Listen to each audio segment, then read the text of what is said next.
If you don't like the video in 5 seconds, you hate your mom. Deep down, you just hate her. So you better fucking like the video. Anyways, so basically what we're going to be doing today is explaining how I made my, shake and, shockwave effect from my last YouTube video.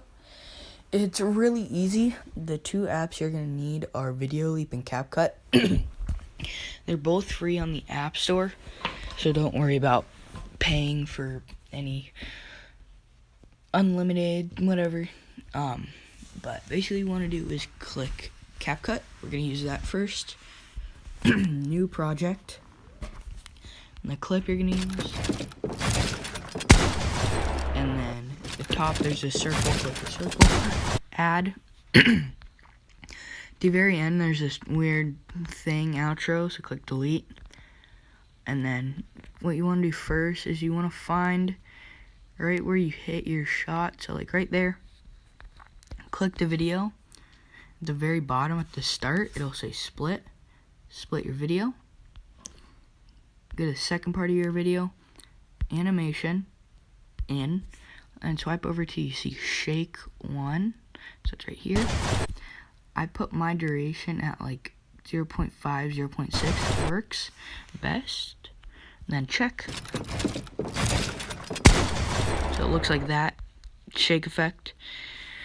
And then that's about it. So you just want to export that. At the top there's an arrow that points up. Click that.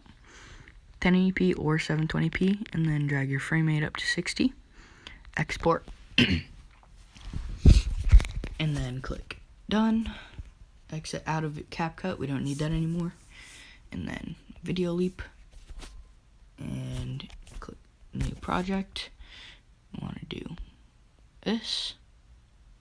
Click your clip that you just did, and then I'll have that into Video Leap. Shake effect. So next part we want to do, we want to go right where you hit your shotgun, so right. Oh, never mind, I messed that up. But anyway, you want to go right to where you hit your shotgun. Right there. Click the video. It should be right when you hit it. Click split. And then you have two clips again. Click add. And I'm going to put a link in the description for this shockwave effect. So, depending where your video is, hold it. It'll do this. Drag it up in a separate layer and let go. Now put this up and kind of have its own separate layer, like it said. Anyway, it'll auto snap into place to sync up with this last clip. So you want to click on that video at the top, click blending, screen, and it'll get rid of all the black and it'll leave you with the shockwave effect. So next thing we want to do, so this is what it looks like at first. It's insanely slow, so click it, click speed, and then speed it up to 3. That's what I put mine at, 3. You can have it slower or faster, depending on what you want. So it looks like now. Nice shockwave effect. So now we want to go to the last part of the clip, and we want to slide over to duplicate, and do the same thing we did with the shockwave effect. Hold it up, and then sync it up with the clip again. So they should all be synced up. So this one, and this clip. So the next part is click on the top video clip. Click mask. Or actually, before we do that, we want to go to the very start. So if I'm all the way swiped over, if you will go here. So at the very right side it says mask, at the very bottom. Right above it, it'll have a diamond with a plus keyframe. Just click that keyframe at the very start. Get it to as far to the start as you can, and then slide over right where it ends. So right here. Add another keyframe, so you'll have one right where it starts, and then right where it ends. So the one where it starts, we want to go to, let me find it again. I'm gonna click adjust, or no, we don't want to do that. We want to click mask, radial, and then we want to get it like as like kind of get it to fit that shockwave effect as well as you can, but it's a circle, so it's not going to be perfect.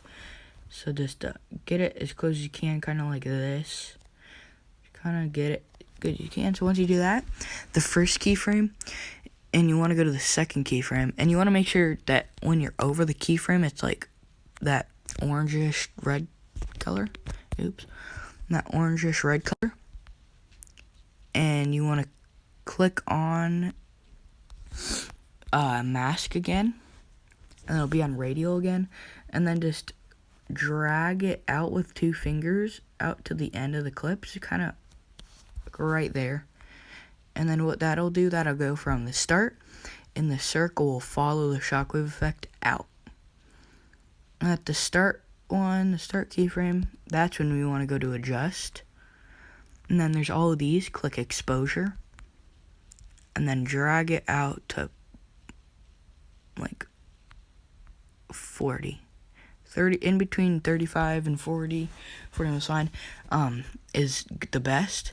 And then what that'll do, it'll have a shockwave effect right there, and it'll go out and it'll stop.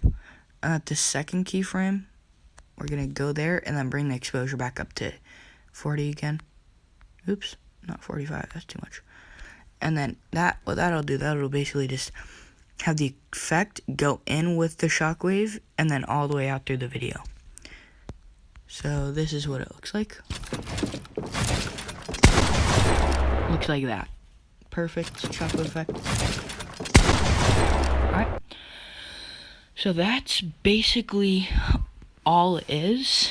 And then if you have like a song, just make sure it's all synced up and you're ready to go.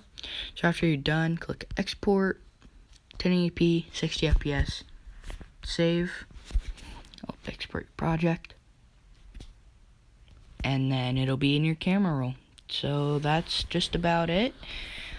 And if you're making like a YouTube video, make sure not to overuse that because then it'll look weird. But that's just about it. So bye.